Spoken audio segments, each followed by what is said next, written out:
C'était un acte de foi. Je suis allée voir Benedetta au cinéma hier et en fait, c'est une catastrophe. Voilà, c'est une immense catastrophe. Soit en France ou dans d'autres pays, il a pris des sites, il a posé la caméra, moteur, on tourne quoi. Benedetta, le personnage qui a réellement existé, semble avoir été inventé pour Paul Verhoeven, tellement elle lui permet de déployer toutes ses obsessions.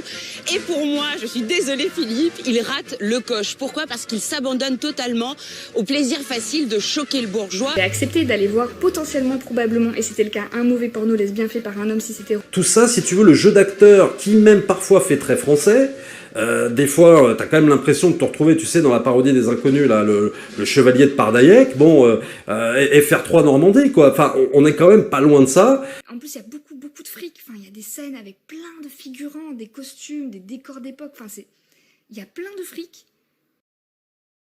On sent vraiment le Moyen-Âge. Là, le truc, c'est que, à l'inverse de La Chair et le sang, bah, on a l'impression un peu d'un téléfilm. Voilà, quoi, ça fait un peu film du pauvre, quoi. Ça fait un peu film moyenâgeux du pauvre. Moi, je suis désolé. Ça va être un problème. Donc déjà, ça, c'est un reproche qu'on peut lui faire.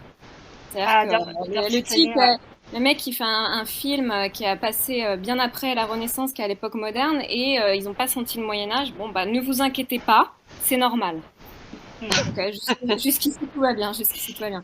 Donc ouais, quels sont les motifs que tu as retrouvés? Parce que justement, j'aimerais bien que tu nous dises ce souci, est-ce que tu vois des cohérences et des soucis qu'il pourrait y avoir entre la période américaine, française, bon, hollandaise, tu connais moins, mais il y en a qui retrouvent pas, ils sont perdus.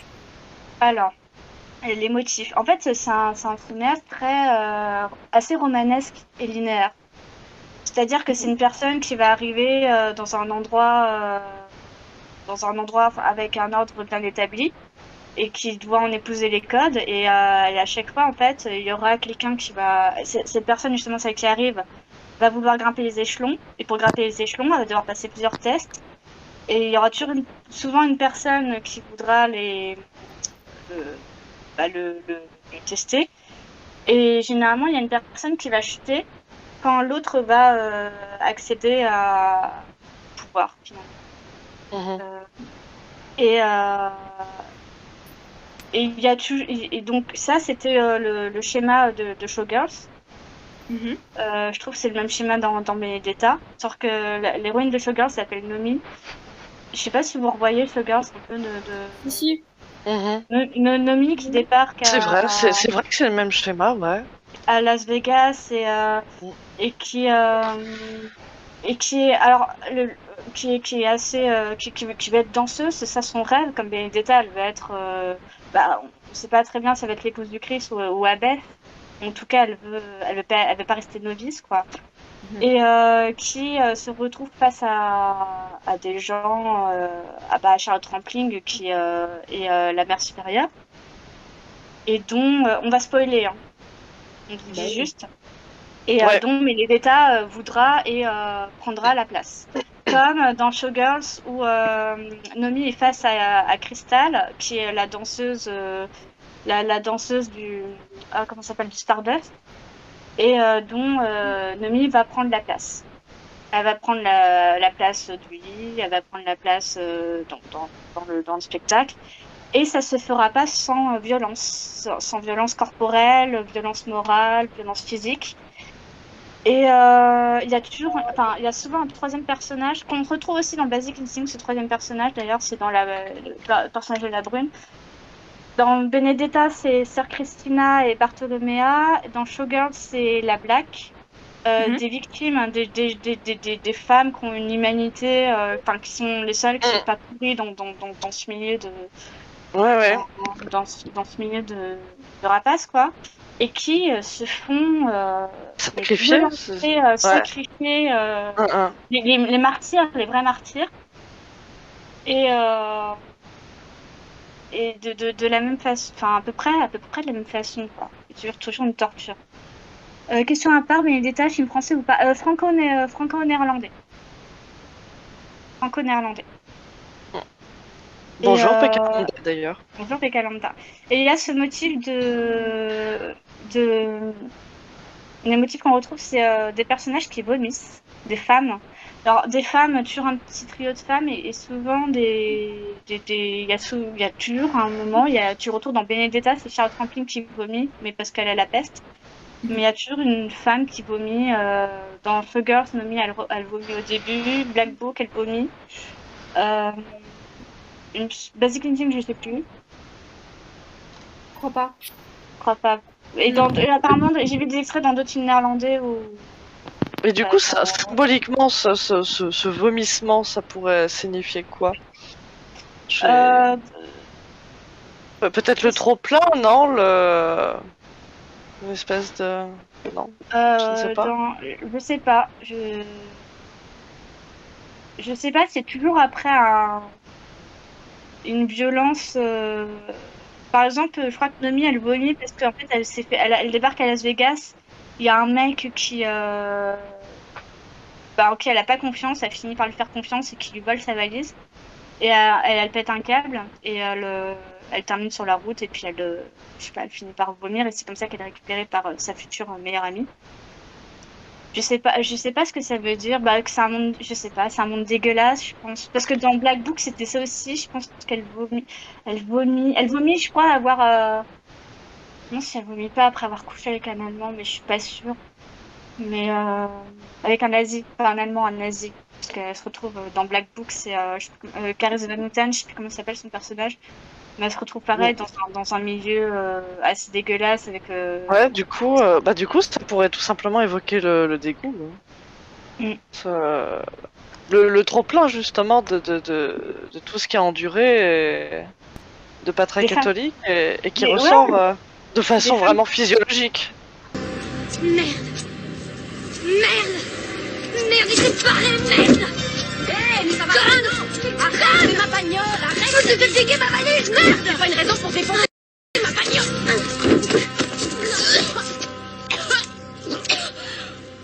C'est pas vrai. Hé, fous-moi la paix, attends. Hé. Est-ce que ça vous choque, sérieusement? Enfin, je veux dire... Non, et puis je pense que par les femmes qui pètent, effectivement, dans Benedetta, c'est plutôt... moi, je trouve que c'est assez positif, c'est montrer la femme aussi comme, comme personne biologique, et pas simplement sur un piédestal. Moi, je trouve que c'est bien d'avoir montré ça. Et justement, ça a choqué. Cette scène, elle n'est pas passée... inaperçu. Justement, ouais, je voulais rajouter quelque chose sur cette scène parce qu'elle a été beaucoup remarquée, alors que sincèrement, c'est pas la scène qui m'a le plus. Parce que voilà, il y a deux nanas qui font caca ensemble. Et je pense, pour plusieurs raisons, il a pu mettre cette scène, déjà pour montrer la différence sociale et culturelle des deux nanas, puisque Benedetta, elle est dans un milieu où on a des toilettes, où on a une intimité du corps et aussi donc de la défécation. Alors que l'autre, c'est une petite nana qui vient de la campagne, dont on apprend qu'elle a été quand même violée, et qui, elle, n'a pas de pudeur. Et la pudeur, et ça, on le sait avec les enfants. D'ailleurs, c'est le premier choc que Benedetta va avoir avec elle. La pudeur, on le sait avec les enfants, elle n'existe pas. C'est-à-dire que Bartolomea, elle peut prendre sa douche sans souci de son corps, et elle peut faire caca. Et un enfant, les premières choses qu'il peut faire, le premier acte subversif, c'est son caca. Et je pense que ça commence comme ça. Et même, souvenez-vous, au début du film... Il y a une entrée de scène et on voit je sais plus si c'est vraiment des acteurs, une espèce de troupe où ils font des jongles. Et il y en a un à un moment donné qui trouve du feu en pétant.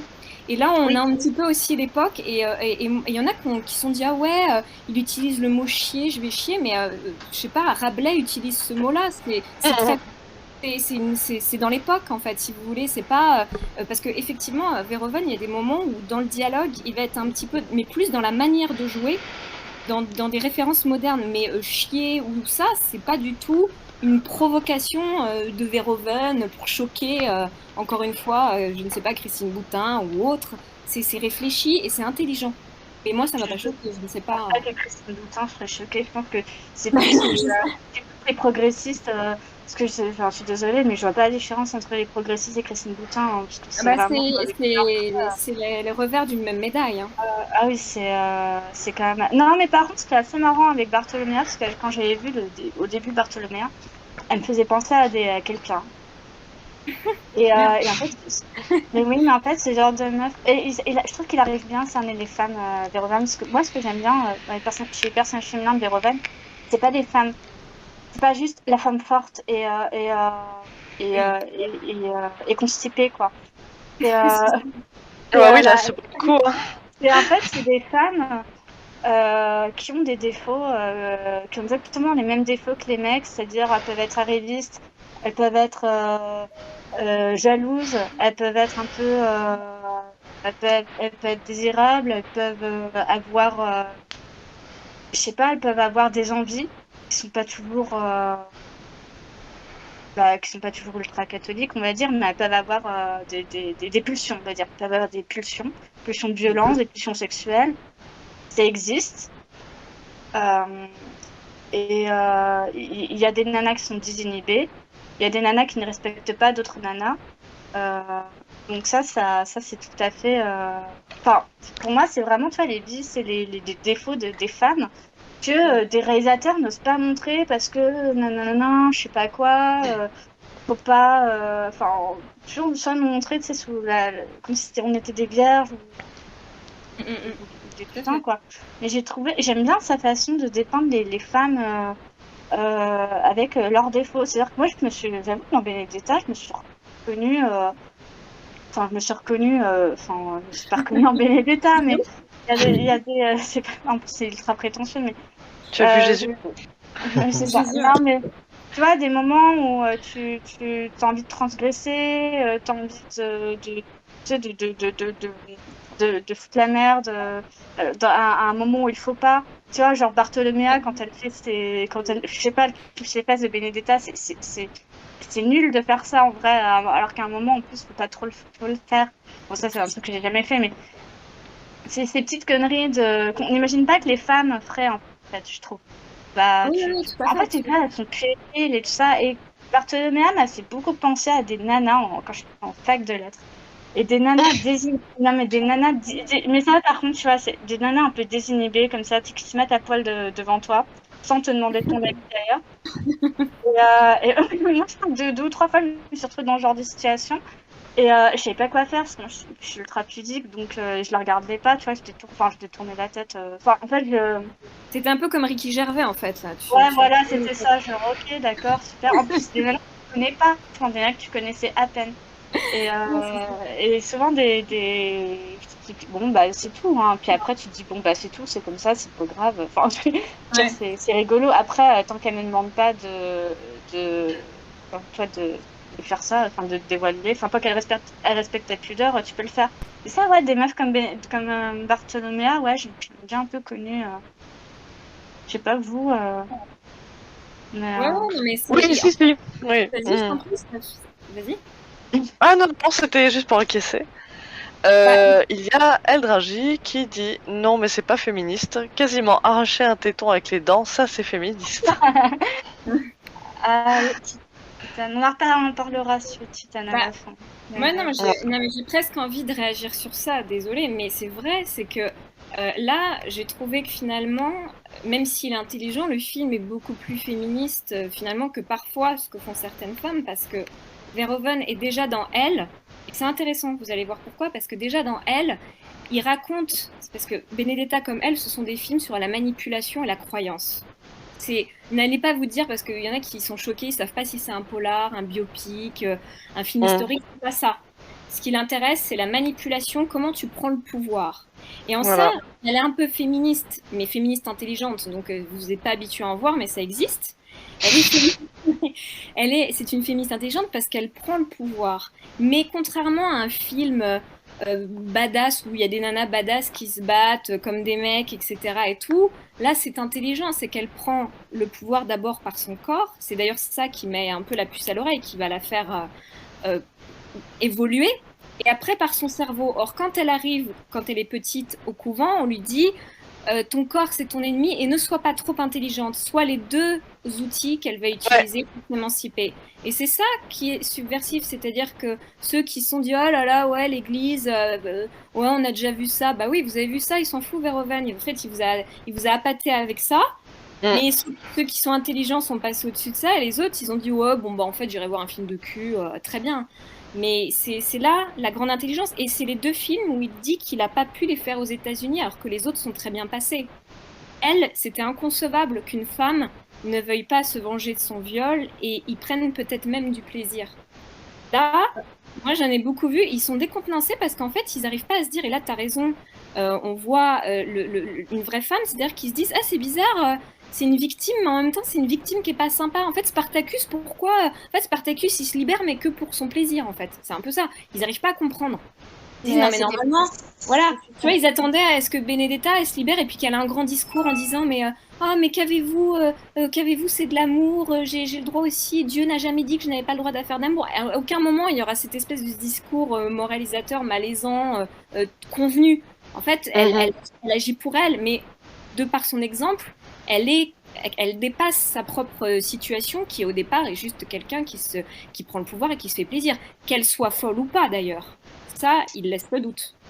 Mais en fait, les gens, ils savent pas ce qu'ils veulent parce que dans Showgirls, quand t'as Nomi, donc Elizabeth Berkley, qui se venge, qui se venge du chanteur là, je sais pas comment ça s'appelle. Il y a un chanteur qui viole dans Showgirls, il y a une scène de viol absolument qui débarque un peu de nulle part. Ouais. Horrible. Moi, hier, elle m'a dit au cinéma. Le chanteur aux cheveux longs, il est atroce.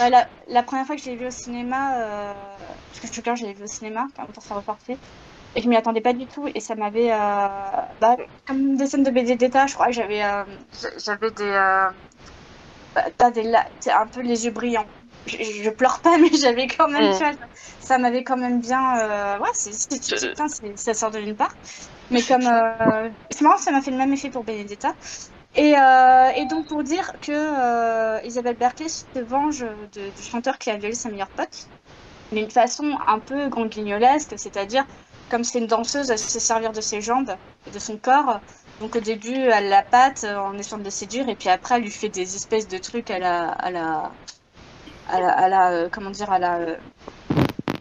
Bon, bref, elle lui rétame la gueule un peu à la Matrix, quoi. Et il y a des gens qui ont dit, alors j'ai vu, parce qu'il y a un documentaire sur Showgirls, où des femmes ont critiqué cette scène en disant mais oui, mais vous comprenez, le film, en fait, vous fait croire que vous pouvez vous venger de cette façon d'une scène de viol. Un truc comme ça. Et que du coup, c'était pas bien de dire que tu pouvais te venger par la violence. Donc déjà, oui, qu'il faut passer par la justice. Ouais, passer à la justice, faire justice, faire bien, tout ça. Et donc du coup, quand il fait l'exact inverse dans Elle, avec Hyper à un moment qui dégomme son... mais en fait, on fantasme, mais tu sais, il y a une scène où en fait, elle lui démolit la tête, quoi, enfin le crâne. Mais en fait, c'est un rêve. Du coup, Verhoeven, il l'a remis en perspective, il l'a dit, bon bah voilà, on m'a dit dans Showgirls que en fait, ça se réglait pas par la violence. Donc du coup, dans Elle, je vais vous montrer une scène où Hyper se venge de son violeur, mais on est d'accord, ça reste un fantasme parce qu'on sait que dans la vraie vie, ça se passe pas comme ça. Enfin, moi, du coup, Elle, je vois cette scène-là en perspective avec Showgirls. On disait que dans Showgirls, c'était pas crédible parce que tu pouvais pas te venger d'une manière avec un cran d'arrêt pour te venger du mec. Donc en fait, Verhoeven, de toute façon, dans tous les cas, le mec, il est un peu perdant. Mais ça, c'est aussi parce qu'il aborde les choses de manière frontale et crue. Donc, de toute façon, il ne pourra jamais gagner. Il va toujours déplaire aux gens. Il va déplaire aux lycéennes, il va déplaire aux croyants, il va déplaire aux...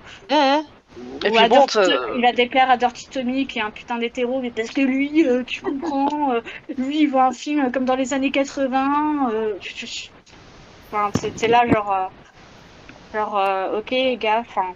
Bref, donc de toute façon le gars il sera toujours perdant. Par contre, alors j'ai vu un commentaire qui dit que Elle sur le suspense, on s'en fout, on s'en branle. Ouais. C'est exactement, mais ça je mettrais en parallèle avec les critiques sur l'enquête du nonce dans Benedetta. C'est un prétexte, ce n'est pas c'est pas un film d'enquête. Enfin, Il faut pas... Elle, c'est pareil, ce n'est pas un film d'enquête non plus. On s'en fiche. C'est un film choral. C'est un film choral. C'est Isabelle Huppert et tous les personnages qui gravitent autour d'elle. Et ils sont... En fait, il y a personne pour attraper l'autre, quoi. Ils sont tous pourris. Ils sont tous pourris ou cons. Même la connerie, elle est déclinée de différentes façons, on va dire. Ça va la connerie primitive avec le fils, au vicelard. Oui, tout à fait.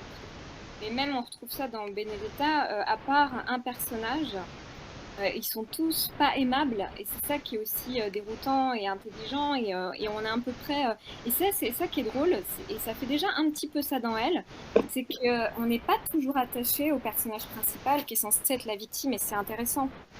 C'est pour ça qu'il y a aussi ce côté où on est dérouté, parce que finalement, elle va utiliser... et c'est en ça qu'après on pourra parler de l'église et après du lesbianisme, c'est que c'est pas non plus un film qui se sert du lesbianisme pour attaquer l'église, c'est un prétexte, de même que l'enquête est un prétexte. Et du coup, on a cette chose où elle utilise au début du film, à chaque fois qu'elle arrive et qu'elle demande quelque chose, on lui dit que c'est Dieu qui lui dit. Et après, quand elle commence à avoir ses visions et donc du pouvoir, elle va faire ce que, d'une certaine manière, l'Église fait, c'est qu'elle dit « Dieu me dit ».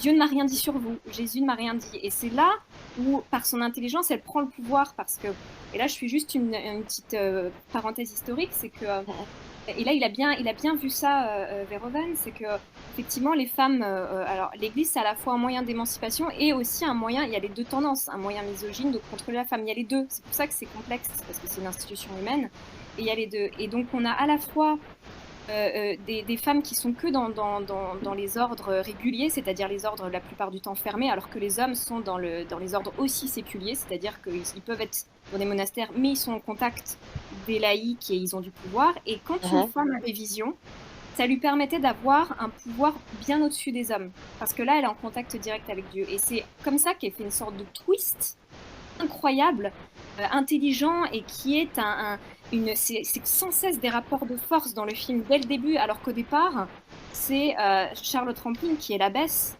qui est une femme extraordinaire, qui est une femme de pouvoir, justement, et une vraie femme qui gère tout, qui a le pouvoir.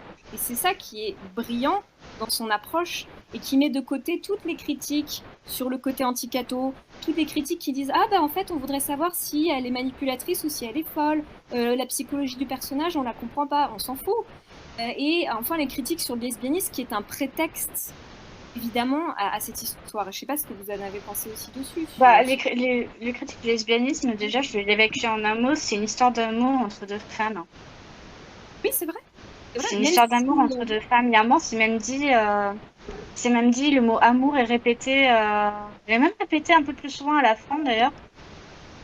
Parce qu'au début, c'est vraiment une histoire de pouvoir, et il y a un moment, il y a quand même ce petit halo autour de Benedetta et de Bartolomea. Et Lambert Wilson demande à Bartolomea ce que vous ressentez vis-à-vis de sœur Benedetta. Et elle lui a dit je ressens de l'amour. Et après, elle se récupère, elle dit mais de l'amour comme pour toutes les autres d'ailleurs, je ressens de l'amour. Mais la façon qu'elle le dit, oui, c'était vraiment oui, c'est une histoire d'amour qui se termine mal d'ailleurs, enfin qui se termine mal. D'ailleurs, je l'avais remis en perspective la scène finale avec le dernier plan de Benedetta et le dernier plan de Elle qui se répondent. Oui. Car à la fin de Elle, ces deux femmes, alors là, les Sorociné sera hyper, elles seront hyper contentes. Deux femmes ensemble, parlent. Ah non, c'est deux femmes blanches bourgeoises. Non, j'ai rien dit. Non, ça compte pas alors. Désolée. Ouais, bon, bref. À la fin de Elle, t'as Anne Consigny et Isabelle Huppert, elles sont main dans la main, elles se prennent dans un cimetière, et puis après tous ces drames, elles vont. Voilà, enfin, il y a une sorte de lien féminin qui se lie, quoi. Et ça se délie dans le dernier plan de Benedetta, où il y en a une, elle va à Pescia et elle se sépare de l'autre, et qu'elle laisse vraiment dans la merde en plus. Ah oui, Elle va nous- complètement. elle va nous- Après l'avoir emmené dans toutes ces manigances, elle l'abandonne, hein, Et complètement. puis j'ai même envie de dire, d'après ce que tu racontes, la fin de Elle, ça se passe dans un cimetière. Et là, on peut dire qu'à la fin de Benedetta, elle va en direction du cimetière, vu qu'il y a l'histoire de la peste. Ah, c'est pas faux. D'une Bon, certaine je manière. pense pas qu'ils sont allés aussi loin, mais. Bah après, ouais, c'est le bout de moi qui me tire un peu Et puis, par les cheveux. oui, puis on sait pas si elle va se faire, si elle va aller sur le bûcher ou. Ouais. Enfin, après, c'est dit que. Elle reste à la fin enfermée Ouais. dans la communauté et qu'elle mange pas avec les Ah. autres. Le fait de trancher si elle a des visions ou si elle est psychotique est-il totalement anecdotique? Ah, ça, c'est intéressant. Effectivement, le film ne tranche pas. Hein. Elle ment. En fait, c'est possible. Par contre, que ce soit une menteuse. Bon, d'ailleurs, c'est une menteuse. Enfin, il y a Mais je pense Disons qu'il y a des choses qui laissent suggérer qu'elle ment, effectivement. Mais il y a aussi des choses très troublantes dans le film, comme lorsqu'elle parle en étant possédée, qu'elle parle avec carrément une autre voix. C'est assez déroutant quand même. Par contre, c'est possible que ces visions servent le couvent et pas juste son profit personnel. C'est-à-dire qu'elle veut vraiment sauver les autres. Elle en tire quelque chose, elle en tire un bénéfice. On ne sait pas si le bénéfice c'est d'être mère supérieure ou d'être l'épouse de Jésus. On ne sait pas à quel degré se tient son ambition, quoi. En fait, Mais ouais. elle servira toujours, par exemple, mais c'est dit à la fin avec Charlotte Rampling, il y a quand même un commun accord. D'ailleurs, il y a un truc que j'ai pas dit, qui m'a frappé dans le film, c'est qu'au début, et ça c'est comme dans Showgirls, et ça c'est récurrent dans les trucs de Paul Verhoeven, c'est que t'as toujours une transaction d'humain. C'est-à-dire qu'un humain, un être humain se vend. Or, Benedetta, elle est vendue. Et Bartholomé, elle a acheté. Oui, non, si elle l'est vendue, enfin, ses parents vendent Benedetta. Et, il donne sa dot, effectivement, il donne sa dot pour la marier. C'est ça. Et Bartholoméa, c'est pareil, il y a une histoire de transaction derrière. Et ça, c'était pareil dans Showgirls où quand Nomi veut couche avec Kay MacLachlan, Del Cooper dans Twin Peaks, Carrie MacLachlan, un truc comme ça, je sais pas comment on prononce. Et en fait, quand elle couche avec, c'est pour avoir l'audition pour prendre la place de Crystal. Et en fait, quelqu'un avait dit dans le commentaire sur Showgirls qu'ils faisaient pas l'amour, mais c'était un acte de transaction. Et on retrouve cette idée-là dans Benedetta, ces actes de transaction, donc finalement totalement cyniques, qui a l'habillage de la religion. Mais c'est comme quand Showgirls avait l'habillage de Las Vegas, où je pense que même Starship Troopers, c'est un peu le même avec tous ces jeunes qu'on...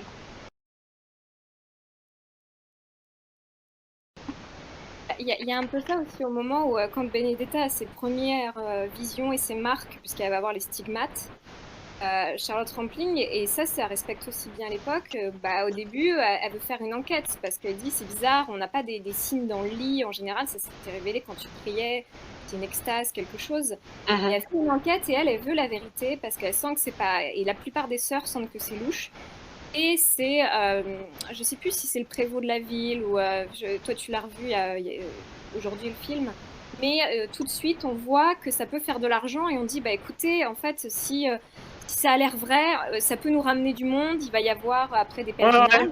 Ils ont pris, ouais, exactement. Ils ont pris Assise, Saint-François d'Assise.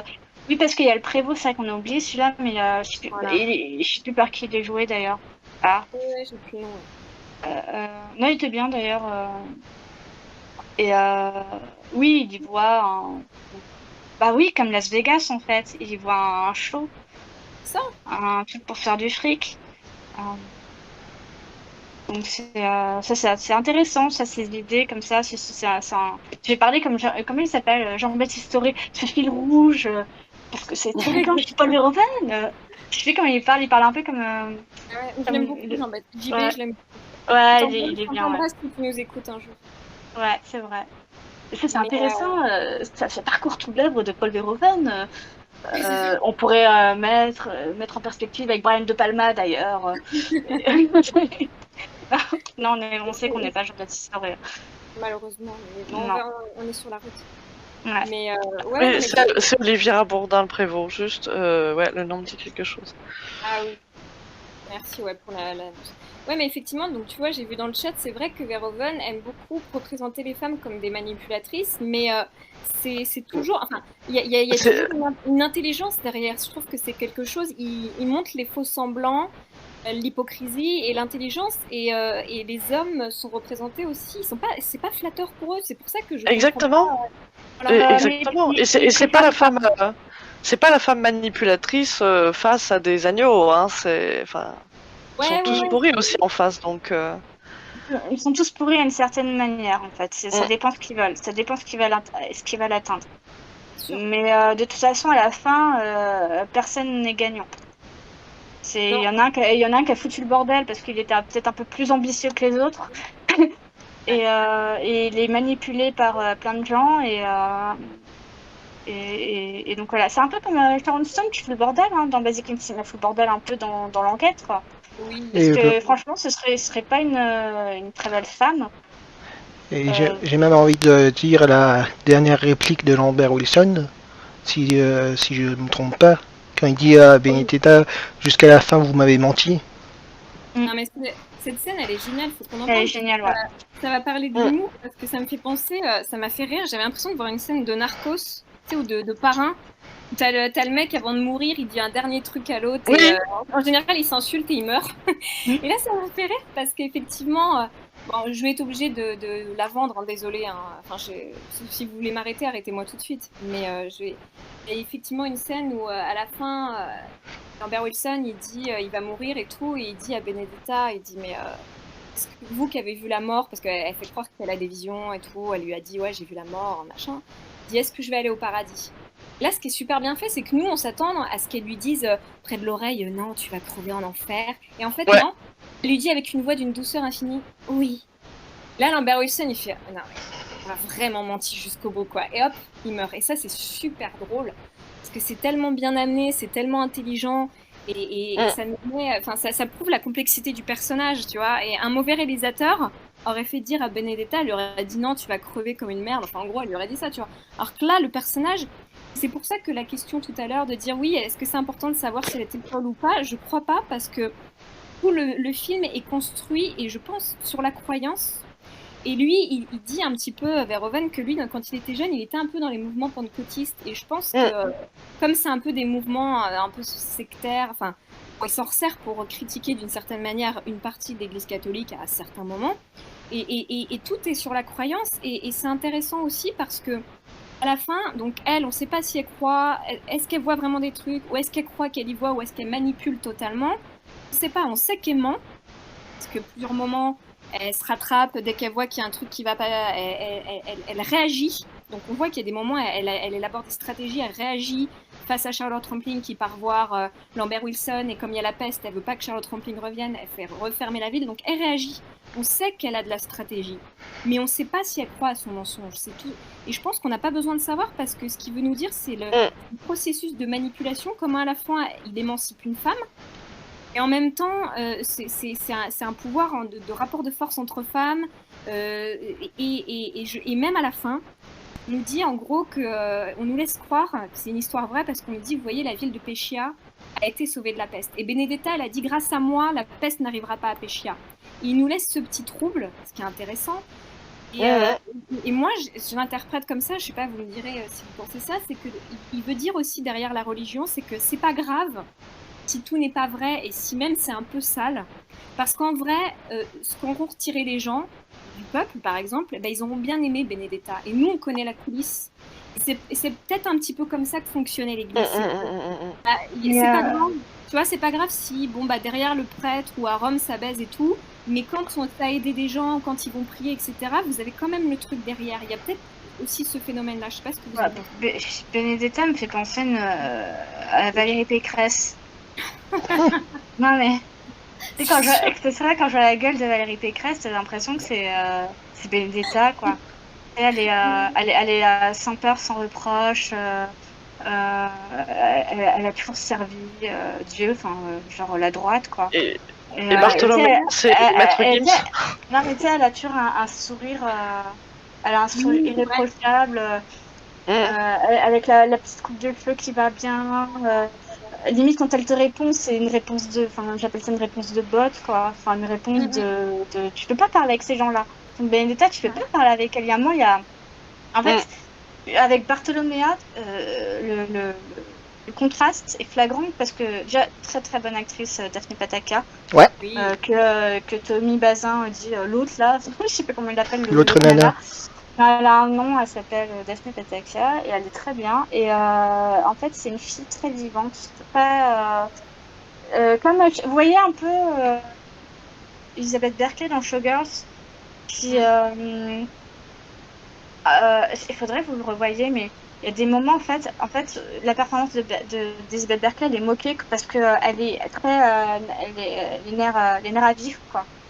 C'est-à-dire qu'il y a un moment, elle déjeune avec sa meilleure amie Black. Il lui demande mais qui es-tu, d'où tu viens, machin. Et puis l'autre, elle jette son plateau, elle se débarrasse de son plateau, elle dit mais non, mais je t'ai dit que je voulais pas que tu me dises ça, et puis je sais pas d'où je viens. Et tu vois, elle a un jeu comme ça, tu dis pourquoi pourquoi elle s'énerve, tu vois, pourquoi elle est comme ça, pourquoi elle a un jeu comme ça. Et à plusieurs moments, elle envoie les gens se faire foutre. Il y a un mec qui pose juste sa main sur son bras et l'autre elle est prête à lui décocher un pain, ou quand elle perd, quand elle joue machine à sous, quand elle perd, bah limite elle donne un coup de poing sur la machine, tu vois, elle est très sur le nerf, très sanguine, quoi. Et j'ai retrouvé ça dans Bartholoméa, j'ai retrouvé ça chez Alice Isas dans Elle, ces meufs comme ça qui sont très instinctives et pas des intellectuels, et du coup et quand à la fin t'as Benedetta qui est hyper calme, qui est prête à se faire cramer sur le bûcher et tout ça, et t'as Bartholoméa qui dit mais dis-moi, et t'as sa voix qui se déchire limite, genre mais dis-moi dis-moi que tu ne m'as jamais aimé, ou un truc comme ça, ou je sais plus si c'était l'inverse. Tu me pardonnes aussi. Ouais, tu me pardonnes, mais aussi. Ouais, mais aussi dis-moi si tu m'as. A fait une litote. Je sais plus, dis-moi si tu ne m'as jamais aimé. Un truc comme ça, et à sa voix qui se déchire, et tu vois Ephira qui est juste une politicienne, quoi. C'est un robot. Oui. Elle oui, répond, mais de la manière la plus. C'est bon, c'est calculé, c'est ça. C'est horrible, mais les gens comme ça existe. Ça existe en vrai. Si je pense que vous insultez un politicien sur Twitter, il va vous répondre. Il va pas vous répondre de manière je sais pas, de seul à seul, quoi. Il va s'armer d'une rhétorique désarmante. Et c'est exactement un peu le comportement de Benedetta à un moment dans le film quand il dit à Sœur Bartholoméa j'avais besoin d'un Judas. Oui, c'est ça. Ah oui, Judas. Ouais. Donc, oui, c'est ça. Ah oui, j'avais besoin d'un Judas, ouais, putain, c'est horrible ça aussi. Mais c'est là, tu vois, où il sort encore du cliché, c'est-à-dire qu'au début, on se dit, ouais, quand on voit la bande-annonce, on se dit, ouais, Bartholoméa, c'est elle qui va la dévergonder, qui va la maîtriser, machin et tout. Et en fait, on voit que l'autre qui lui apprend à lire, parce que Benedetta, elle a appris à lire, donc elle lui apprend à lire, elle maîtrise beaucoup plus ses sentiments, alors que l'autre est beaucoup plus instinctif, comme tu dis, spontané. Et c'est là que tu vois, il nous sort du cliché. Le rapport de pouvoir, ouais. Voilà, il nous sort du cliché de l'initiatrice au sexe, machin, c'est pour ça que c'est intelligent. Et même au moment, enfin moi c'est ce que j'avais remarqué, je vous en avais parlé, au moment où Benedetta commence à prendre le pouvoir, d'ailleurs on voit que c'est beaucoup plus elle. On a quand même, je vais venir sur 2 points, la vision de son amour est pas le même que Bartholoméa. Et après j'ai ma théorie, mais plus elle a du pouvoir, plus elle a une sexualité d'homme, c'est-à-dire que c'est elle à qui on voit prendre du plaisir, c'est Ephira, Benedetta. Et à un moment donné, il y a une scène de masturbation qui m'a fait penser, moi, c'est ce que j'avais dit à un homme, c'est-à-dire qu'elle se masturbe et elle dit à Bartholoméa, vas-y, montre-moi un sein, un truc. Ce qui Ouais, c'est ça. vraiment penser à un mec, parce que le côté très... On n'est plus dans l'échange, ouais, on est dans le mec. Hein, Alors, j'ai pensé à ce que tu as dit quand j'ai vu cette scène. Et déjà, ce qui est assez drôle, c'est que quand elle baise, à chaque fois qu'elle baise, c'est quand il arrive à quelque chose à Sœur Christina. C'est-à-dire que la première fois, c'est après, quand Christina se fait flageller, je sais plus. Bim, après, je sais pas, ça les excite apparemment. Et Ah oui, et puis après, c'est quand le ciel devient rouge, quand elle la pénètre avec le god vierge. C'est après la scène de la comète, et après, c'est là où elle lui dit mon destin. Et c'est là que Daphné Pataki, elle est plus très chaude parce que, bah, il y en a une qui vient de se suicider, et puis voilà, quoi. Mais, est-ce que, je sais pas si c'est un truc d'homme parce que je trouve que les femmes aussi peuvent. Ah non, mais c'est pas exclusif, c'est pas exclusif, mais disons que ça faisait vraiment. Dans une fait commune, on pourrait dire. Il y a le gros. Ouais, c'est ça. En fait, finalement. C'est vraiment un truc où tu verrais Weinstein faire ça, tu vois ça que je veux dire, évidemment. Du gros cochon. Moi, en fait, finalement, moi, j'irais un peu de là. C'est que quand. Limite, on peut parler des scènes de sexe. Les scènes de sexe, c'est souvent dans un état un peu second. Et par moment, mais que tu sois un homme ou une femme. Et par moment, c'est quand même assez commun de. Je pense que même le plus. Tu sais, quand tu dis des mots. Enfin, par moment, tu sais, tu peux dire des mots profonds, des trucs comme ça. Et en fait, t'as pas envie de le dire. Il y a des moments, enfin, t'es dans un état. C'est ça que ça rend un peu bizarre, en fait. Et je trouve pas que ce soit un truc inhérent aux hommes. Non, aux femmes. Je suis d'accord, mais je pense que c'est juste que elle a envie et elle a envie, elle peut pas trop se contrôler, donc elle voit Bartholomé en face et elle dit bon bah vas-y, montre-moi un sein parce que là je peux pas me contrôler, il faut absolument que je le fasse. Je pense que c'est moi je l'ai plus vu comme parce qu'elle comme ça. Aussi. Enfin, un truc de pulsion. Un besoin à assouvir.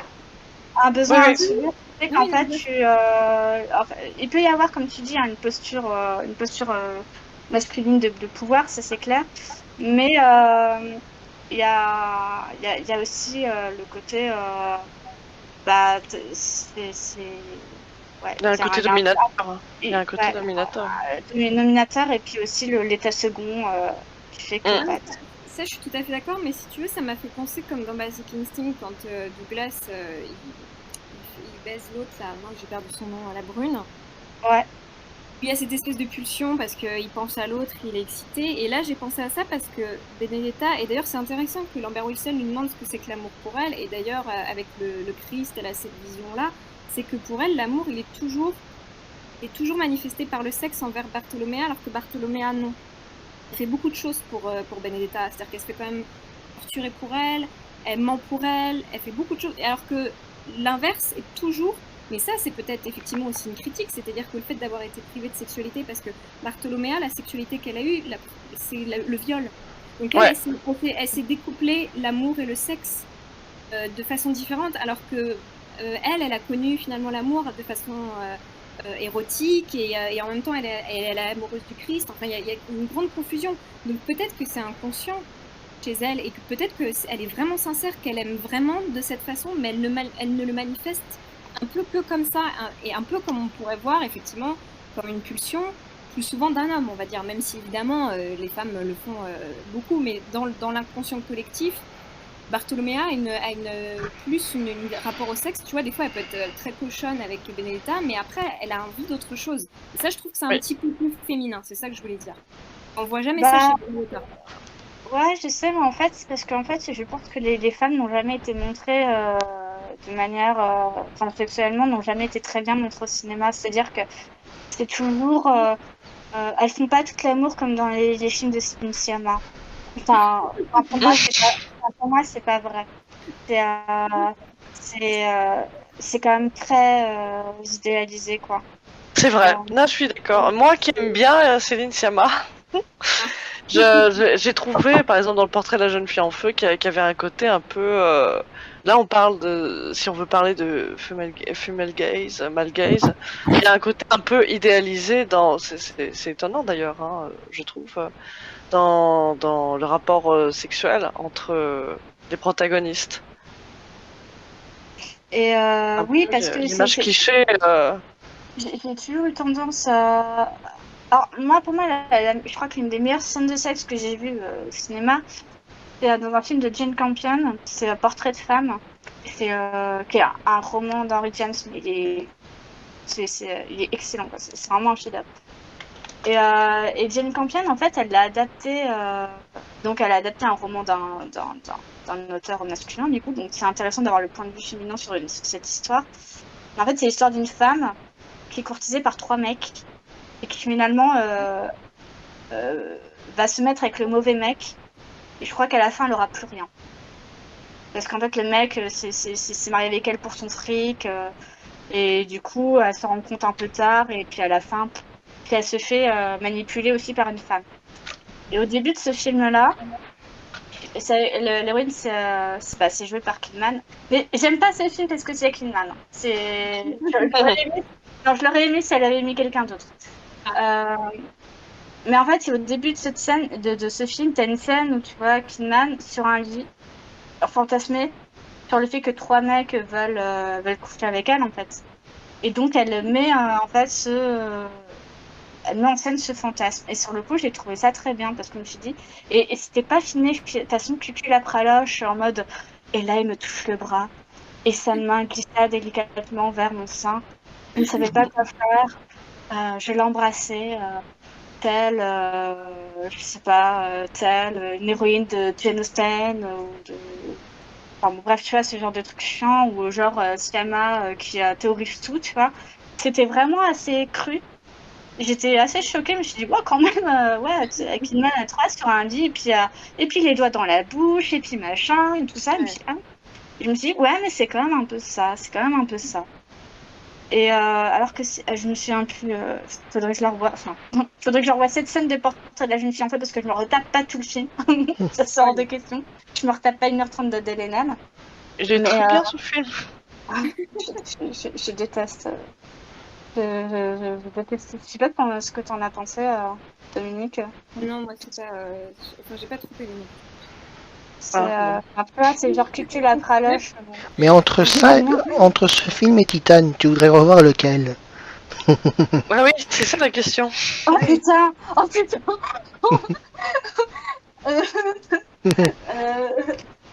la vache. Ah non, mais ça vraiment c'est une très bonne question, tu vois.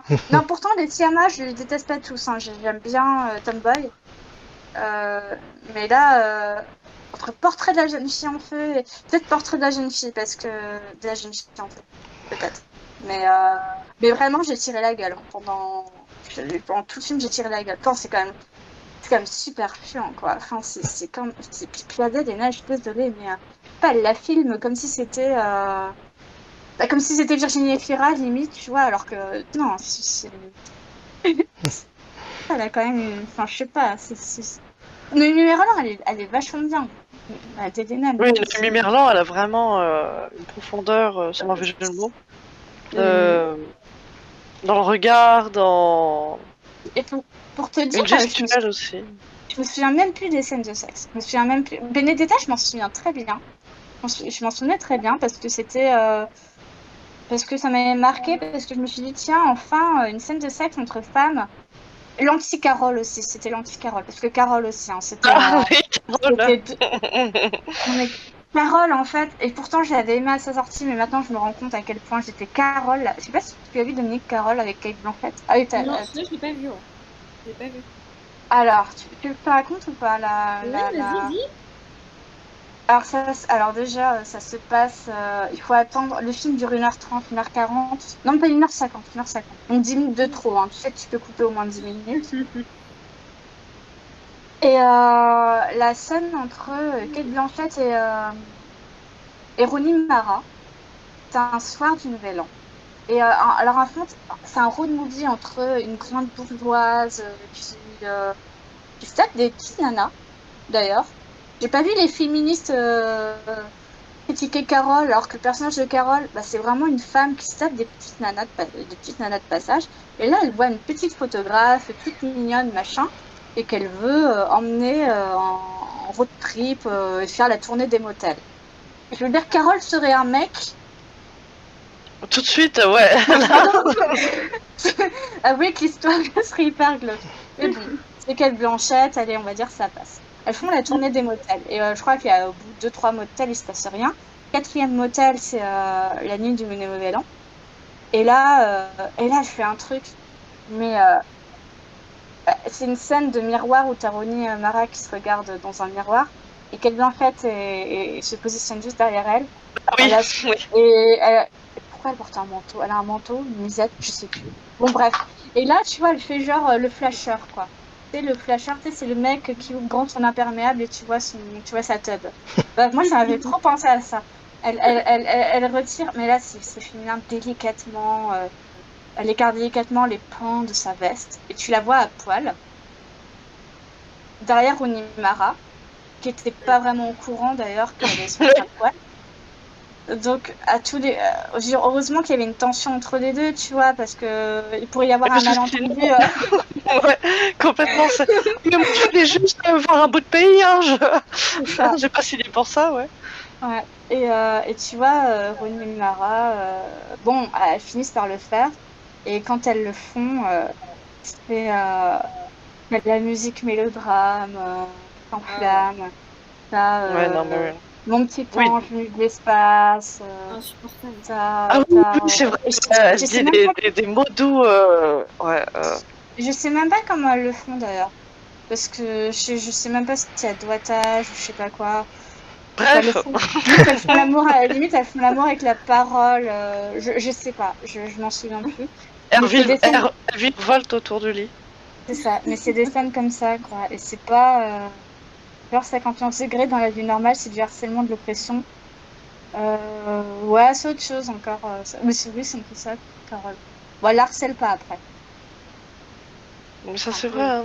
Non, mais il y a beaucoup de films. C'est un peu une niche qui se tape Tipo, ouais. Vous voulez dire quoi, Steph Turtle? Ce serait du harcèlement.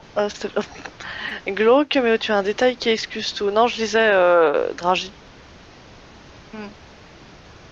Ouais, mais alors du coup, qu'est-ce que t'as pensé des scènes de cul? Parce que ça a été... Alors c'est marrant, hein, c'est comme quoi le film est complexe, parce qu'il y en a, c'est c'est du cul facile, c'est dégueulasse. Alors il y a des mecs qui disaient ouais, on entend les bruits de mouille et tout, et puis les autres, ouais, bon, tu vois, style Dirty Tommy, bon, c'est pas pour cette ouais, bah je suis désolée pour ceux qui l'ont jamais fait. Hein. Ouais, c'est facile, et lui envoie des trucs bons, c'est pas... voilà. Donc il y en a qui disent c'est voyeurisme, et d'autres non, mais c'est très drôle quand même. Du voyeurisme. Tiens, mais Steph Turtle, t'en as pensé quoi? Des scènes de sexe? Ouais. Qu'elles étaient... Elles étaient pas tape à l'œil, en fait, déjà. C'était vraiment des scènes intimes, quoi. C'est pas... On avait l'impression vraiment de rentrer dans l'intimité d'une chambre. Pas que c'était une scène de sexe pour le cinéma. Justement, type Carole, où on en fait des caisses et en vrai, elles font pas grand-chose. Là, c'était vraiment... Il y avait quelque chose de cru, mais en même temps, justement, de réaliste, quoi. Avec effectivement l'excitation, ça c'est toi qui en avait parlé, l'excitation due à l'interdiction, à l'interdit, qui expliquerait justement, que, pardon pour les auditeurs, qu'elle mouille très facilement. Voilà. Et donc voilà, donc ça c'est tout à fait explicable. Et c'est pas, oui, non, c'est pas tape à l'œil, c'est pas, oui, c'est réaliste. Il y a un côté froid, il y a pas un côté on se rince l'œil. En tout cas, moi, je me suis pas rincé l'œil parce qu'il y a quand même une atmosphère assez pesante autour, malgré tout. Ah, tu te dis, la première fois, moi j'ai pas été, je me dis ah ouais quand même là c'est le début des emmerdes peut-être. Il y a ça un petit peu. Enfin, moi, c'est ce que j'ai ressenti en tout cas. Et quand je l'ai revue, je trouve que leur première fois est très belle. Mais j'avais déjà pensé à la première fois d'ailleurs. Oui. Ah oui, non, mais oui, elle est pas, c'est pas laid, hein, comme je dis juste qu'il y a un côté un peu, une atmosphère un peu pesante. Bah, de toute façon, bon bah dans un couvent au XVIIe siècle, bon. Il y a une scène, je vous en avais parlé, que j'aimais bien, parce que je trouve qu'il y a une sorte de crescendo, tu sais, c'est le moment où elle va avoir sa vision, où elle a le cœur du Christ et elle se tripote les seins à travers je sais pas, une espèce de drap qui les sépare. Et ça monte, ça monte, ça monte, et d'un seul coup, elles font tellement de bruit qu'il y a les autres sœurs qui arrivent en disant « Ah, qu'est-ce qui se passe ?» et tout, puis « Oh, elle a une vision !» alors que bon, tu vois, elle était en train de se tripoter, et j'ai trouvé cette scène, finalement, on voit presque rien, bah, il y a une tension érotique qui est beaucoup plus efficace que finalement de montrer des trucs, et moi j'ai trouvé que ces scènes de sexe, elles étaient justifiées au contraire. Parce qu'on nous dit « Oui, finalement, il a des scènes de sexe, mais il s'en sert pas », mais bien sûr que si, il s'en sert. Ah bah si, mais complètement. Et je vais même vous donner un exemple qui est très intéressant et c'est pour ça qu'il s'est bien rapporté à l'histoire, c'est qu'il y en a qui ont dit ouais, le fait que le god ce soit une vierge et tout qui lui enfonce, c'est hyper racoleur, machin. Et en fait c'est intéressant parce que dans le vrai procès, on explique qu'en fait à l'époque, si tu veux, le mot d'homosexualité n'existait pas, c'est-à-dire qu'on considérait que en fait la sodomie ou l'amour avec quelqu'un du même sexe, c'était une pratique sexuelle parmi d'autres, comme tu peux faire un plan à trois, des orgies et tout, mais on considérait pas qu'il y avait, si tu veux, de l'amour entre deux personnes, voilà, si tu veux, c'était un truc de même sexe. Et en fait, pour condamner Benedetta, si elle s'était juste tripotée, on n'aurait rien pu dire, alors qu'à partir du moment où elle lui enfonce quelque chose... Il y a pénétration, tout à fait. Il y a pénétration, et ça devient, du coup, elle singe l'homme, et du coup, on est dans un rapport de type homosexuel, même si le mot n'existe pas. Mais on appelle ça de la bestialité, quoi. En gros, si tu fais ah oui, ils l'ont dit. Ils l'ont dit de la bestialité. Ouais. Mais c'était inversion aussi. Averti, ouais. Aussi Pécananda. Je cherchais le mot. C'est pas donc c'est pour ça que c'est pas sur le lesbianisme en tant que tel. C'est qu'en fait, c'est une pratique sexuelle interdite. Et c'est pour ça que c'est important qu'il lui introduise quelque chose. Et bon, après, il choisit la Vierge, ok, mais c'est pas gratuit. Tu vois, c'est important qu'on montre. Mais surtout que c'est la Vierge de son enfance. C'est la Vierge... C'est un peu le passage, effectivement. Et puis en plus, même le God, c'est un symbole très fort parce qu'il y a un côté vierge, un côté putain, quoi. Enfin, il y a un côté, c'est la dualité de Benedetta. Alors vous allez me dire, c'est pas ultra subtil, mais apparemment si, parce que c'est subtil pour les gens vu qu'ils voient pas la nécessité. Ouais, c'est vrai. Oui, ils l'ont capté, donc. Mais je sais pourquoi la première scène, je l'ai trouvée très belle.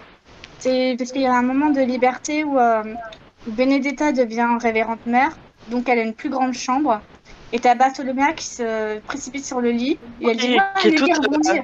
Ouais, et il y a ce côté « Ah ouais, enfin être nous deux, mais enfin pouvoir... Parce qu'avant, elles étaient dans un cloître, et puis à chaque fois qu'elles faisaient un truc, il y avait des sœurs qui venaient en mode qu'est-ce qui se passe? C'est quoi ce bruit? Tu fais quoi ça peut lire? T'as quelqu'un qui sort de nulle part.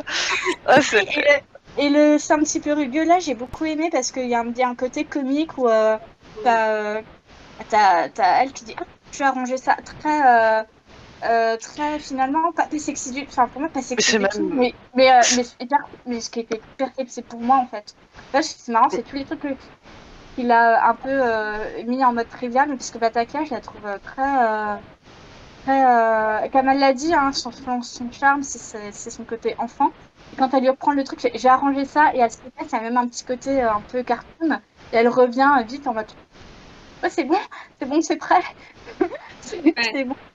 J'ai beaucoup aimé comment il fait ça. Mais la première fois qu'elles le font, donc c'est sans le God, c'est pas le God.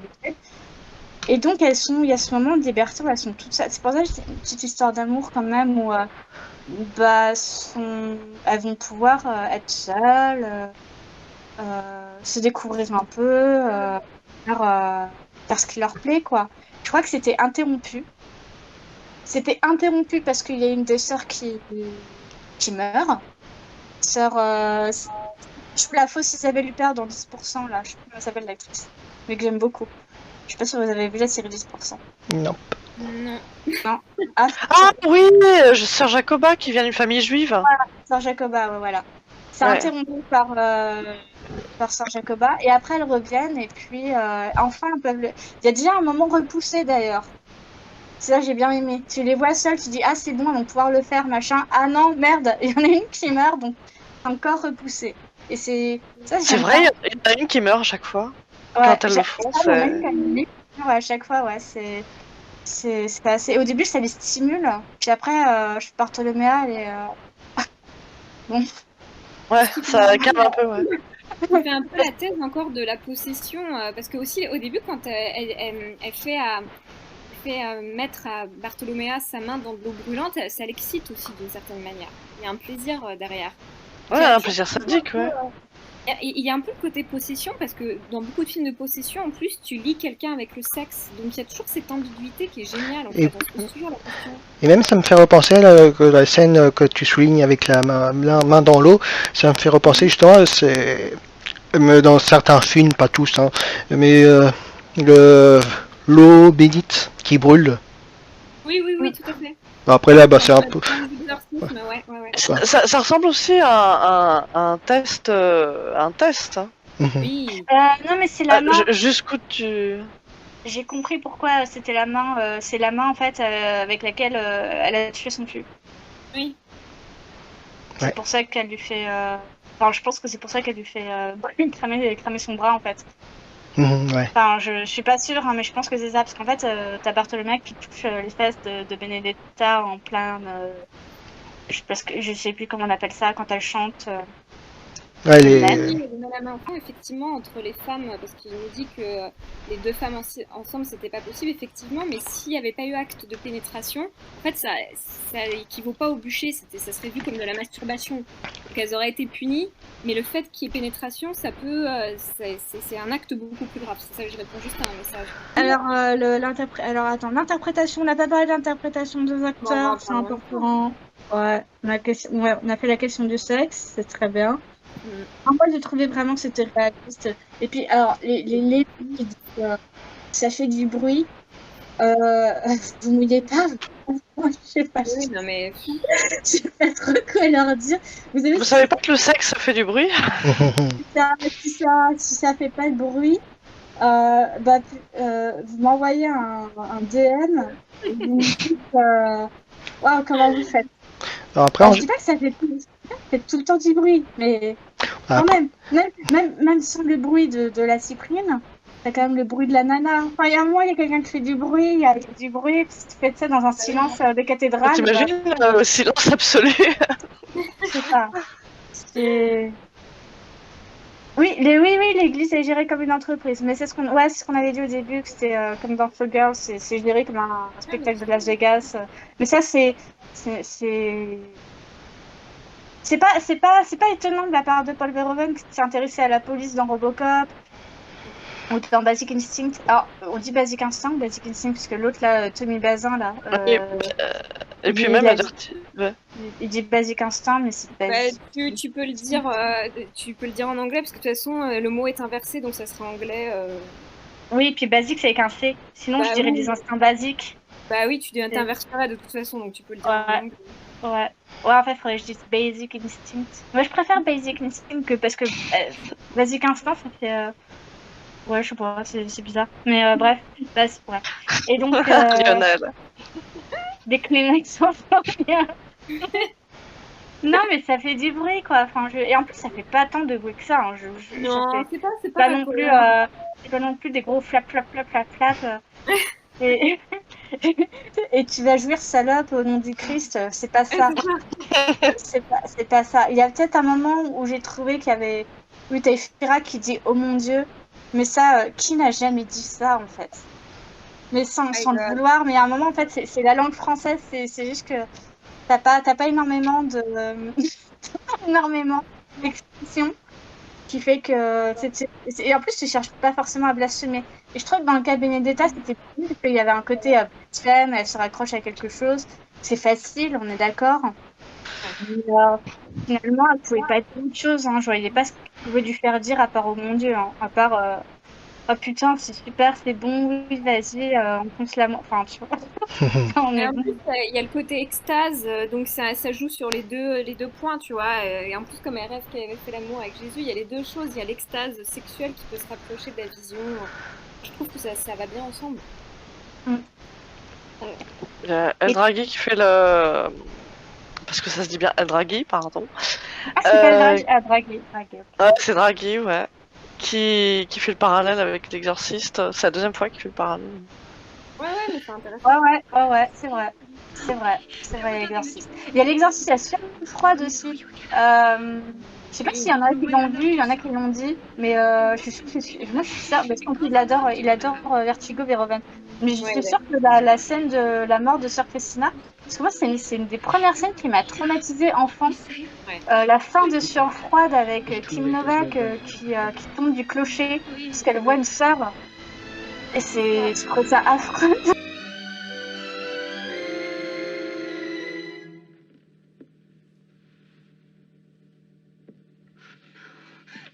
I heard voices. God have mercy.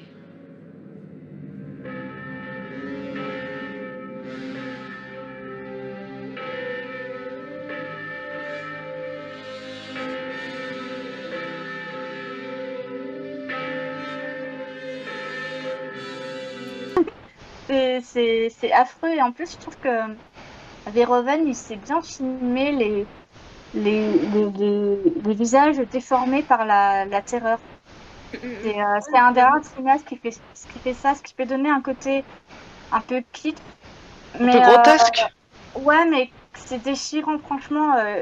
C'est pour ça que je dis que les gens, pour avoir Benedetta, ils ont un cœur de... Enfin, ils ont pas ce qu'il faut, je sais pas. C'est déchirant quand tu vois Charlotte Rampling voir sa fille se suicider. Elle se tord, elle a la voix Christina, enfin, elle arrive même plus à parler, elle a la bouche ouverte, enfin, Et même le visage de Lambert Wilson à la fin, quand il est boursouflé et tout, il est impressionnant. Ouais. Ah oui, il est horrible, hein. Vraiment, c'est un monstre, hein. Ah, il est très bon, on n'en parle pas assez, mais lui, il est bon. Je dirais même il est excellent. Oui, Lambert Wilson et Charlotte Rampling. Ah ouais, ils sont vraiment. Je pense que tout le monde a remarqué pour Charlotte Rampling. Alors Lambert Wilson est divise parce qu'il y a des gens qui l'aiment pas, mais il est très fort parce que il joue le cynisme à un point. Les deux acteurs et Charlotte Rampling, elle a une poigne, c'est-à-dire qu'elle parle, elle impose une espèce d'aura, quoi. Tu vois le charisme qu'elle peut Mais elle avoir. pue le charisme. Et puis aussi, c'est comme durant la scène quand le personnage de Lambert Wilson va en direction de la ville de Piéchat. Il y a l'un des gens de la ville qui dit aidez-moi monsieur l'évêque, j'ai attrapé la peste, et qui lui répond vous n'allez qu'à aller voir le médecin. Mais c'est moi le médecin. Le prêtre. Ouais, le prêtre, oui, voilà. Le prêtre. Ah, on dirait une blague, oui, mais je suis le prêtre. Le prêtre. Ouais, là, il y a un gros tacle. Ouais. Non, mais il apporte effectivement l'humour un peu grinçant. Son jeu m'a fait beaucoup penser à... Et je trouve qu'il avait un jeu un peu plus à l'américaine. Un jeu qui m'a fait penser au mérovingien de Matrix. Je trouve qu'il reprenait exactement les mêmes... Bah oui, tu vois. Les mêmes phrases, les mêmes tonalités. Quelque chose à manger? À boire? Ce ne sont hélas que des ersatz, comme tant de choses ici, afin de préserver les apparences. Non, sans façon. Oui, je comprends. Qui a le temps? Qui a le temps? Mais si personne ne prenait son temps, comment ferait-on pour avoir du temps? Tu sais à quoi ça m'a fait penser? Parce qu'il a ce côté un peu aristocratique, méprisant, tu vois, et en même temps très drôle. Et ça m'a fait penser au vrai Lambert Wilson, tu sais, quand il y a eu la polémique avec Adèle Haenel et Polanski là, lors des Césars. J'avais adoré. Lambert Wilson, il avait sorti après la radio, mais qui sont ces gens? Tu vois, quand elles sont sorties et ça avait choqué, parce que tu sais, Adèle Haenel est partie, et puis il a dit, non mais attendez, Polanski, c'est un grand réalisateur, il dit, mais qui sont ces gens? Tu sais, avec tout le mépris du monde, et j'avais adoré, ça me fait rire. Et là, il a ça, tu vois.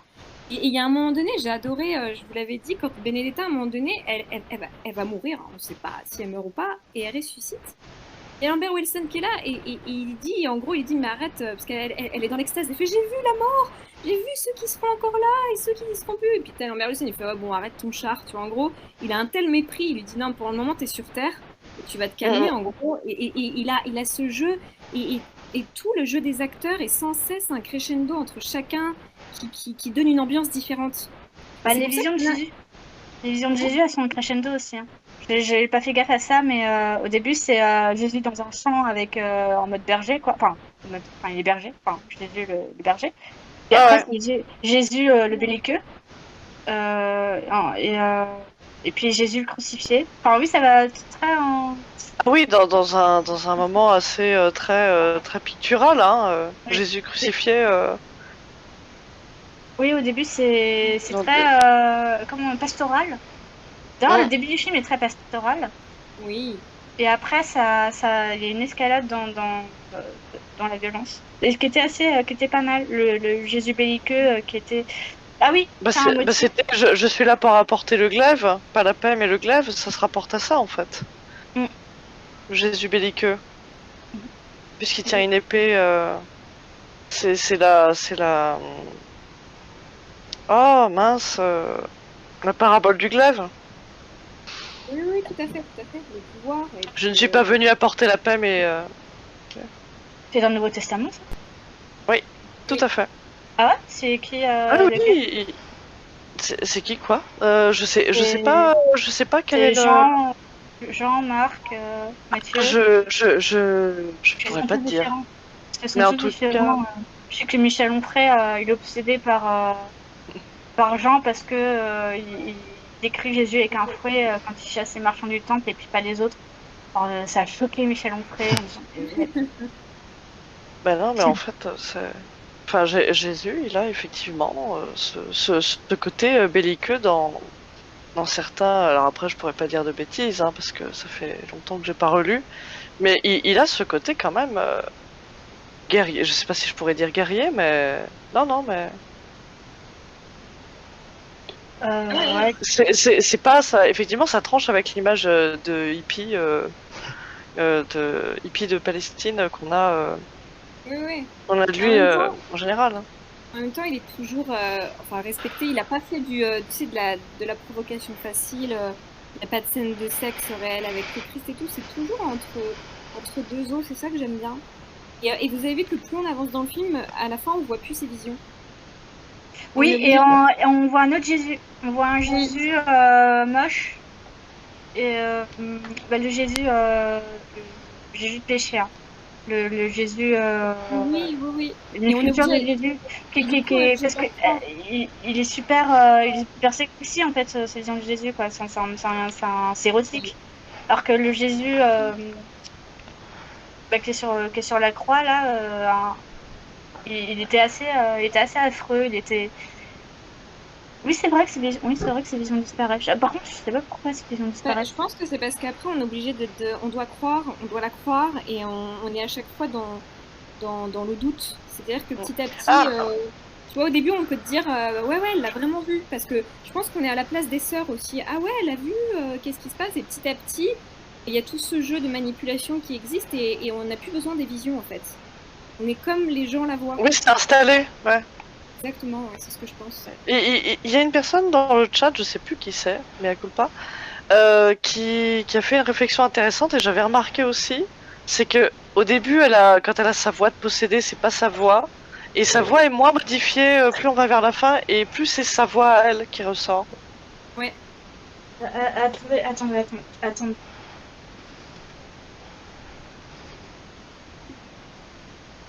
Et du coup, tu voulais dire pour le jeu des acteurs, c'est un petit peu Ephira qui est la question qui nous divise entre guillemets. Je peux dire, c'est que ce que je disais, c'est que Ephira, c'est une bonne actrice pour moi, mais pas une grande actrice par rapport à Lambert Wilson ou Charlotte Rampling qui ont une aura. Enfin, j'ai vraiment l'impression qu'ils sont tellement investis que je les vois pas jouer, alors que Ephira, je vois que c'est une actrice qui veut me montrer qu'elle joue bien. C'est le seul point. Mais c'est pas gênant, je veux dire, elle m'a pas sorti du film. Mais j'ai juste vu vraiment une différence de niveau. C'est le seul truc que je voulais. Puis aussi, plus on avance dans le film, et plus elle est dedans aussi. C'est dans la première partie, effectivement, où là. Moi, ça m'a pas sorti du film parce que tous les moments où elle avait ce jeu un peu en décalage. Ça m'a fait plutôt rire parce que pour moi, ça soulignait le côté décalé du personnage. Justement, le moment, on en parlait au début du live, où elle dit à sa mère lors du banquet, où elle dit à sa mère, j'ai vu Jésus. Il y a un côté un peu, effectivement, Après, j'ai même midinette qui a vu son crush. et j'ai aussi envie de faire le parallèle avec la série OVNI où il y a Daphné Patakia, justement, où elle a justement, ouais, elle a un rôle où elle fait, où elle est assez enfantine, j'ai envie de dire, mais elle le joue bien. Elle joue un personnage un peu excentrique, mais elle le joue bien. Mhm. Tout à fait. Bah ouais, mais je trouve que Patakia, ouais, je trouve qu'elle a un niveau au-dessus. C'est pas qu'elle est mauvaise, mais je trouve que en fait, le personnage de Benedetta, il est tellement fort, tellement bien écrit que je pense que c'est un peu trop large pour les épaules d'Efira. C'est tout ce que je voulais dire. J'avais pensé à une autre actrice qu'Efira, avec qui il avait tourné dans. Et que Verhoeven a fait tourner dans Elle, mais je me souviens plus de laquelle, ça me saoule. Et je me suis dit, merde, pourquoi il l'a pas prise Elle et pourquoi il a pris Efira? Efira, en fait, je pense qu'il l'a prise tout simplement parce que déjà, il a fait jouer une bigote dans Elle. Ouais. Une bigote qui était déjà pas crédible. Enfin, parce que sa Ouais. représentation du bigot français était déjà pas crédible. Donc, je pense que lui, il s'en bat un peu. Il s'en. Enfin, vu qu'il n'est pas vraiment français, découvrir un peu les Français. Il sait pas si. C'est un peu comme Tarantino avec Mélanie Laurent. Ah oui. Mélanie Laurent qui est pas une mauvaise actrice, mais elle est très mauvaise dans Inglourious Basterds. Ouais. Parce que. Oui. Ah oui, on dirait qu'elle joue dans un téléfilm. Ouais. C'est affreux, oui, c'est affreux par rapport. Alors que Jane Kruger est très, très bien. Les Allemands sont explosifs dans Inglourious Basterds. Par contre, non, elle est très. Mélanie Laurent est très mauvaise. Et pour Efira, bah en fait, comme il a fait jouer une bigote et que Efira, elle a un peu ce côté fade. Du coup, au début, ça passe bien parce que je pense que Benedetta, c'est quand même une fille qui a c'est un personnage au début du film qui n'est rien. Elle se différencie pas des autres. Oui. Elle a rien. Elle est assez insignifiante, elle a rien de spécial. Ce qui la rend spéciale, ce sont ses visions. Donc Fira, elle fait bien la. Bon, je sais pas, c'est peut-être malgré elle. Mais je trouvais qu'au début, elle faisait bien la nana. Oui, on s'en bat un peu les couilles, quoi. Et en fait, elle a dû pousser les curseurs qu'on s'intéresse à elle en se faisant des stigmates, en se flagellant pour qu'enfin, tu vois, on la prenne au sérieux parce qu'avant, on la prenait pas assez au sérieux. Donc, oui, parce qu'au début, Benedetta, c'était pas. Au début, je pensais que Benedetta, c'était vraiment la personne qui allait impressionner Charlotte Rampling en étant forte en latin. Je sais pas. Enfin, je sais pas, en faisant des trucs. Qu'elle allait vraiment se différencier des autres. En fait, Ça monte en crescendo. Ouais. Elle est. Mais elle est aussi croyante que la fille de Charlotte Rampling, on va dire. Mais c'est juste que là, en fait, c'est juste une femme qui avait cruellement besoin d'attention, mais je pense qu'il croyait vraiment au miracle, comme quand elle était gamine et qu'elle a vu l'oiseau chier sur l'œil du mec, elle s'est dit, ouais, moi j'ai peut-être ce pouvoir-là, quoi. Mais sauf que c'est difficile à démontrer, donc du coup, je vais un peu pousser le curseur. Bon, alors pour le jeu d'Efira, elle a le visage de la femme Angélique. Déjà, elle est très angélique. Et par contre, elle est plutôt bonne quand elle fait la fille. Par exemple, la scène où elle torture Bartholoméa pour la première fois, en lui faisant plonger la main dans le baguette pour récupérer les bobines.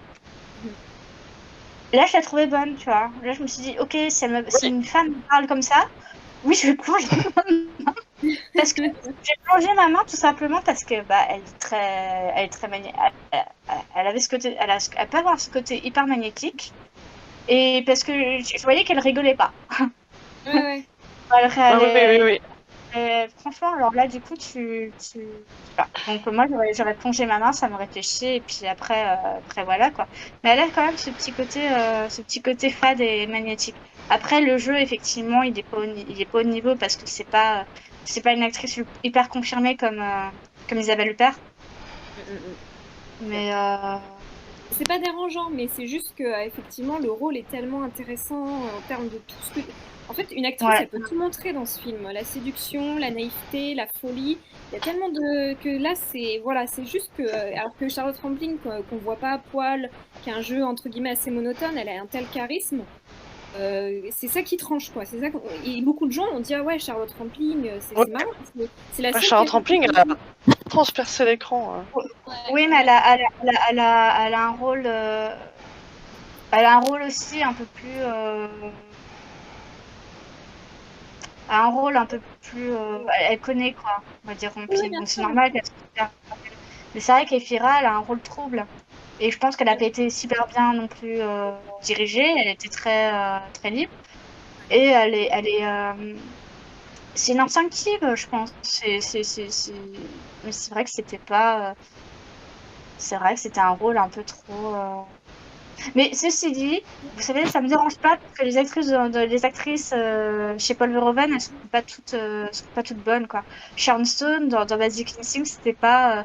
Enfin, ça se voit qu'elle se fout de la gueule des gens. Enfin, ça se voit. Les mecs, qui ne le voient pas parce qu'ils voient une paire de jambes. Et c'est très bien pour eux. Mais ça se voit quand elle dit j'ai une licence en psychologie, ça va de soi. T'as envie de lui dire Tu prends la voix de Brigitte Bardot pour faire Sharon Stone, toi. Ah ouais, c'est vrai? Ouais, t'as fait ça se voit. Un peu comme t'as vu mes fesses.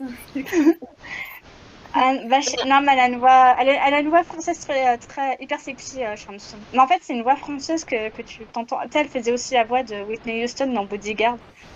D'ailleurs, ça allait pas du tout avec la vraie voix de Whitney Houston parce que la voix chantée, du coup, tu vois la différence. Mais ouais, c'est une voix que j'aime bien, la voix de Sharon Stone. Je sais pas, c'est un peu une voix venimeuse, quoi. Genre, j'ai une licence en psychologie, ça va de soi. Enfin, une voix, je saurais pas la faire. Mais...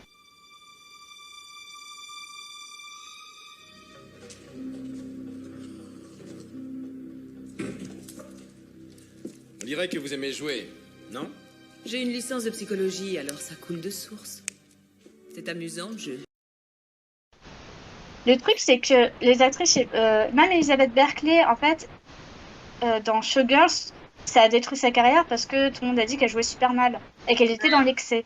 Et t'as Paul Verhoeven qui a dit mais c'est moi qui lui ai demandé d'être dans l'excès. Donc peut-être que... Et puis c'est une actrice américaine. Je pense que les actrices américaines... Je le vois avec Nicole Kidman quand elle joue chez les Américains. Elle est dans l'excès et quand elle joue en Europe, elle est Deauville, elle est dans la retenue, elle est cérébrale, elle est plus Tchekhov, je sais pas quoi, plus intellectuelle. Donc c'est sûr que Efira, tu la feras pas surjouer comme parce qu'elle surjoue aussi Sharon Stone dans Basic Instinct. Tu la feras pas surjouer comme Elizabeth Berkley ou Sharon Stone. Et donc elle aura un jeu très français. Le truc c'est que c'est pas Isabelle Huppert, donc elle sera pas. Mais oui, elle sera pas. C'est un jeu européen, c'est un jeu. C'est un jeu un peu compliqué, mais je trouve qu'elle est quand même trouble. Elle fait bien la. Ouais, mais elle fait bien la. Quand elle est pas sympa avec Bartholoméa. Oui, ça, bien sûr. Mais même avec Amber Wilson, elle est assez bien quand elle lui lave les pieds. D'ailleurs, très belle vision. Très bel échange. Oui, et très belle échange. Parce qu'il y a aussi un truc qui est intéressant, c'est que Bartholoméa, dans la vraie histoire, elle a été aussi accusée d'hybris, quoi. Enfin, d'être totalement en dehors, d'avoir un ego démesuré. Et Lambert Wilson, il la teste pendant cette scène, parce que déjà, il lui pose des questions en essayant de lui dire, ouais, l'amour, est-ce que tu as été touché à tel endroit et tout. Et il fait, tu sais, c'est un peu comme dans les films, quand il y a un flic, dans un interrogatoire, après, quand il y a une pause et qu'il va boire un café avec le mec, il essaie de le faire parler. J'ai l'impression que c'est ça. Et à un moment donné, donc, il lui dit, elle va lui laver les pieds comme le Christ. Et il a l'air étonné, il dit, ah, vous lavez les pieds, vous? Parce que, et ça, c'est encore une super analyse de Verhoeven, c'est qu'il veut mesurer si elle est totalement dans l'ego, dans la folie. Or là, elle a cette intelligence de dire qu'elle est humble.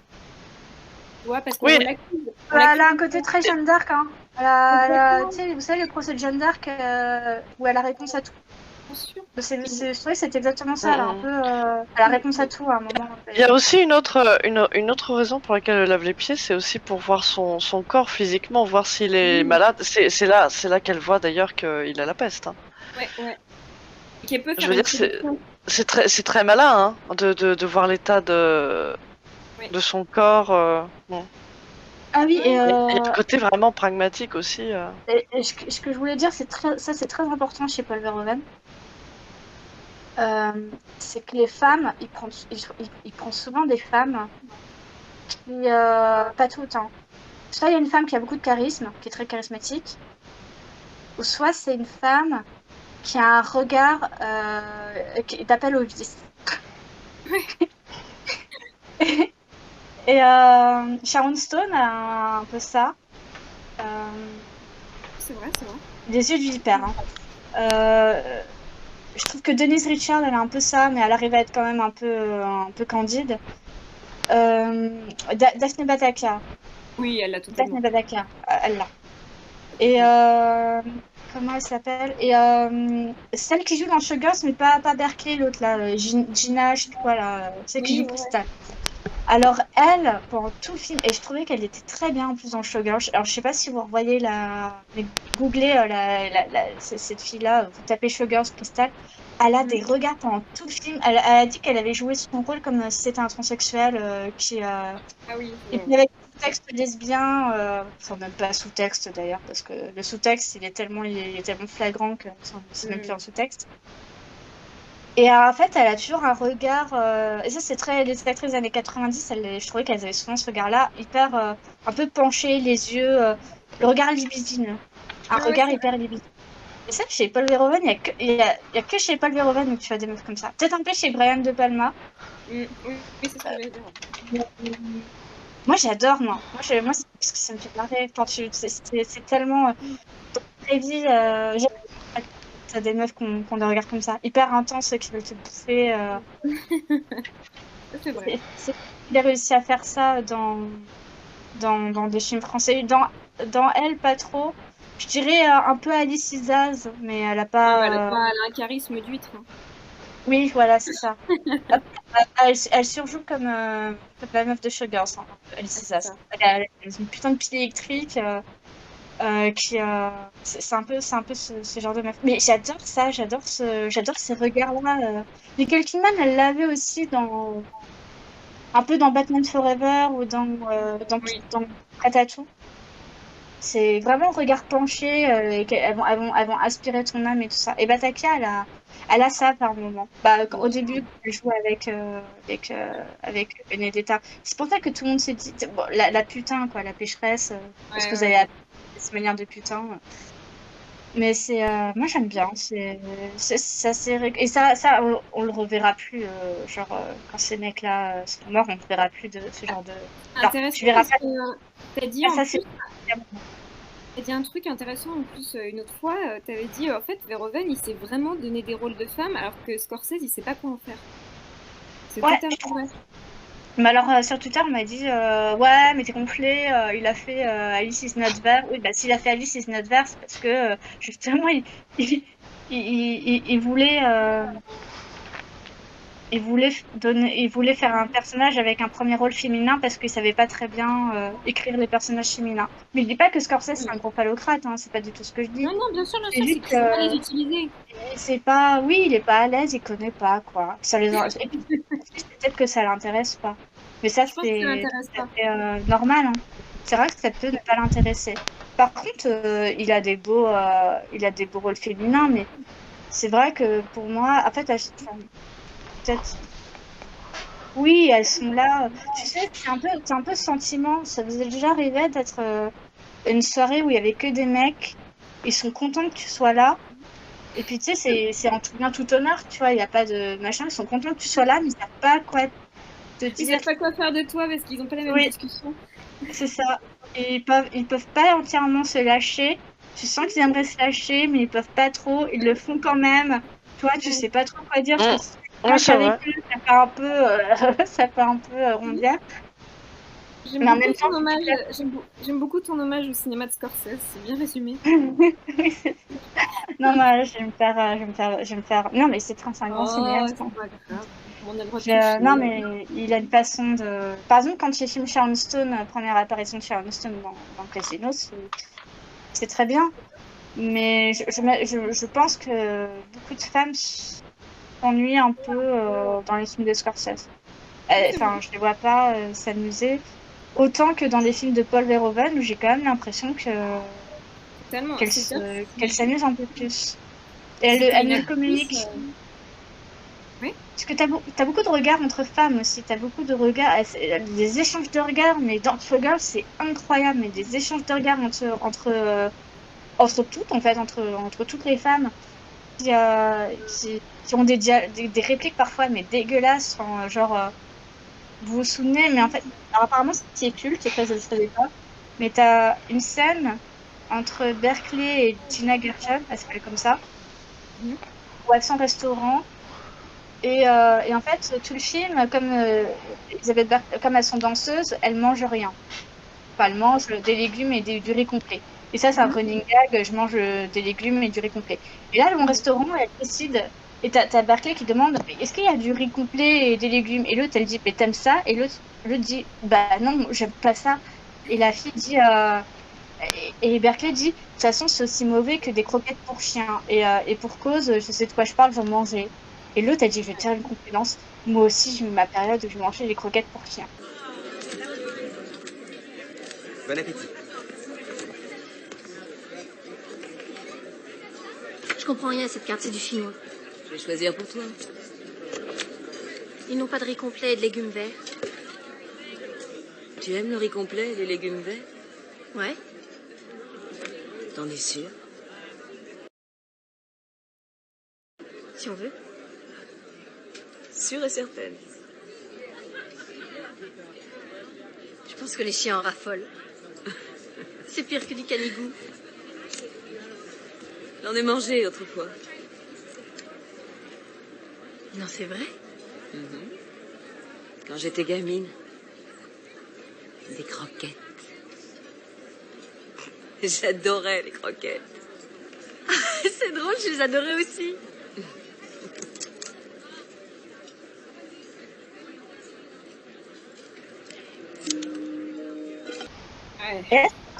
T'es là en mode.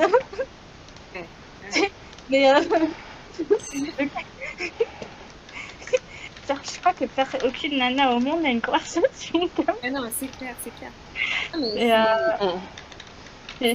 C'est drôle. Mais par contre, tu vois dans les regards que les deux actrices échangent que ça va au-delà des conneries de croquettes pour chiens et que c'est peut-être un sous-texte ou je sais pas quoi, où il y a un regard de tiens, on est en train de. Enfin, il y a un regard, il y a une grande complicité, alors que les répliques sont trouvées. Mais enfin, voyez la scène, je pense que les sur YouTube. Toi, t'as de jolis seins. Vraiment magnifique. Merci.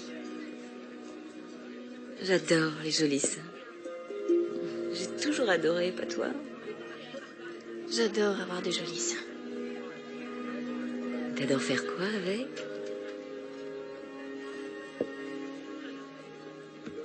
Je comprends pas. Tu comprends très bien.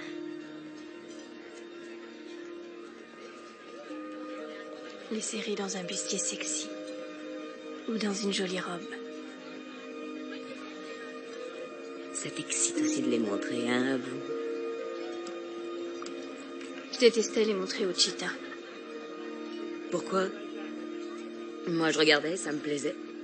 Il y avait plein de gens à qui ça plaisait. C'est comme si je faisais le trottoir. Mais c'est ce que tu fais, chérie. Non, pas du tout. C'est le métier. On prend leur argent, on encaisse leur chèque. Et on leur montre ce qu'ils veulent voir.